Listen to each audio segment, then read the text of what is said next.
बिस्मिल्लाहिर्रहमानिर्रहीम। अस्सलाम वालेकुम। मैं हूं मोहम्मद रहमान पाशा। आप देख रहे हैं गवाह न्यूज़। नाजरीन, किसी शायर ने बड़ा अच्छा शेर कहा था जिसका दूसरा मिसरा है, इतना ही ये उभरेगा जितना तुम दबाओगे। एक तरफ हिंदुस्तान को हिंदू राष्ट्र बनाने के लिए हिंदुत्व ताकतें सर के बल हो चुकी है। नफरत और मुस्लिम दुश्मनी की कोई कसर बाकी नहीं रखी जा रही है। मगर अब इसका क्या किया जाए जब जब ये मुसलमानों को दबाने की कोशिश करते हैं। यही मुसलमान तिरंगे को आलमी सतह पर बुलंद करते हैं। ताज़ा मिसाल निखत जर्रीन की है। तेलंगाना के निज़ामाबाद से ताल्लुक़ रखने वाली एक मिडिल क्लास फैमिली की निखत जर्रीन, जिसके बारे में कभी मेरी कौम ने पूछा था ये निखत जर्रीन है कौन। और फिर गुज़िश्ता साल निखत जर्रीन का इससे ओलंपिक ट्रायल के सिलेक्शन के लिए मुकाबला भी हुआ था।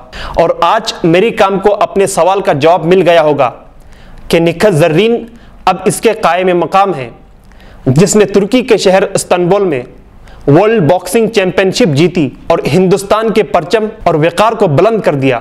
निखत जर्रीन उस वक्त से ही सुर्खियों में रही है जब उन्होंने 2014 में यूथ चैंपियनशिप में सिल्वर मेडल जीता था और 2016 में वर्ल्ड चैंपियनशिप में हिंदुस्तान की नुमाइंदगी भी की थी।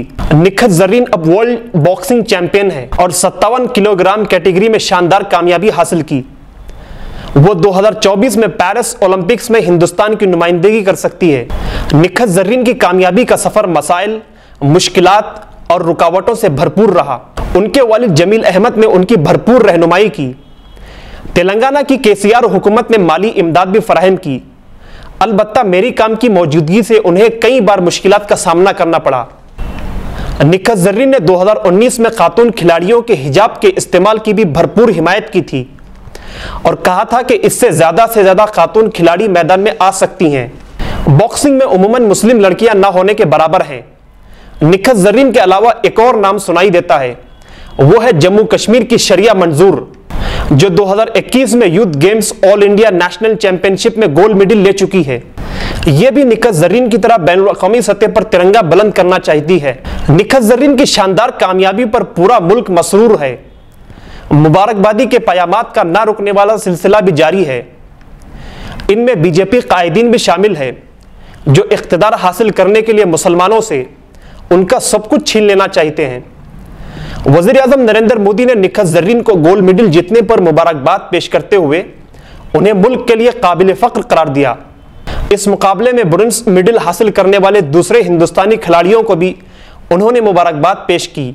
बंडी संजय, जिन्होंने हाल ही में अमित शाह के साथ यह बयान भी दिया था कि अगर तेलंगाना में बीजेपी हुकूमत आ जाए तो मुसलमानों की तालीम और रोजगार में तहफ़्फ़ुज़ात खत्म कर दिए जाएंगे, अब उन्होंने निखत जर्रीन को नौजवानों के लिए सर चश्मे फैजान करार दिया है। नाजरीन, यूपी के साबिक वजीर दाखिला और कद्दे-आवर मुस्लिम रहनुमा आजम खान के दुख भरे दिन बीत गए। 287 दिन बाद वो जेल के 4 दीवारी से बाहर निकले और उनके इस्तकबाल के लिए हुजूम उमड़ पड़ा। आजम खान के खिलाफ बीजेपी की इंतखाबी सियासत हो रही है। उनके खिलाफ 89 मुकदमात दर्ज किए गए थे, जिनमें से 88 पर जमानत मिल गई थी, मगर एक मुकदमे में जमानत न मिलने की वजह से महीनों उन्हें जेल में रहना पड़ा। आखिरकार सुप्रीम कोर्ट को मदाखलत करनी पड़ी। अब ये अफवाहें गर्दिश कर रही है कि आजम खान ने बीजेपी से अंदरूनी तौर पर मुफाहमत कर ली है।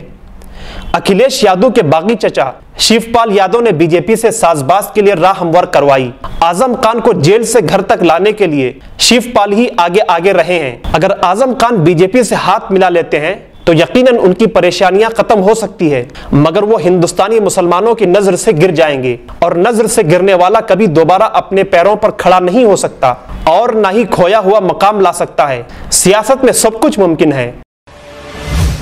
नाजरीन, आप जानते हैं कि अक्सर इनकाउंटर फर्जी होते हैं। दिशा इनकाउंटर भी आपको याद होगा। 2019 में एक वेटरनरी डॉक्टर को राजेंद्र नगर में इस्मत दरी के बाद जला दिया गया था। उसके 4 मुल्जिमान को, जिनमें से एक का नाम आरिफ था, अचानक इनकाउंटर में मार दिया गया था, जिस पर साइबराबाद के कमिश्नर सज्जनार पर फूल बरसाए गए क्योंकि उन्होंने ऑन द स्पॉट फैसला किया था। ऐसा ही एक्शन उन्होंने वरंगल में भी लिया था जब एक लड़की पर तेजाब फेंकने वाले मुल्जिम को उन्होंने इनकाउंटर में गोली मार दी थी। दिशा इनकाउंटर पर इंसानी हुकूक की तंजीमों ने सख्त एहतजाज किया था, जिस पर कमीशन कायम किया गया, जिसने इब्तिदाई से पुलिस के रोल पर शुकूक शुबहात का इजहार किया था। और अब इसने अपनी रिपोर्ट पेश कर दी है जिसमें इस इनकाउंटर को फर्जी करार दिया गया है। देखना है इस खाती पुलिस पर क्या कार्रवाई की जाती है। आज के बुलेटिन में बस इतना ही। उम्मीद है आपने हमारे चैनल को सब्सक्राइब कर लिया होगा। बेल आइकॉन दबाना न भूले। शुक्रिया। खुदा हाफिज।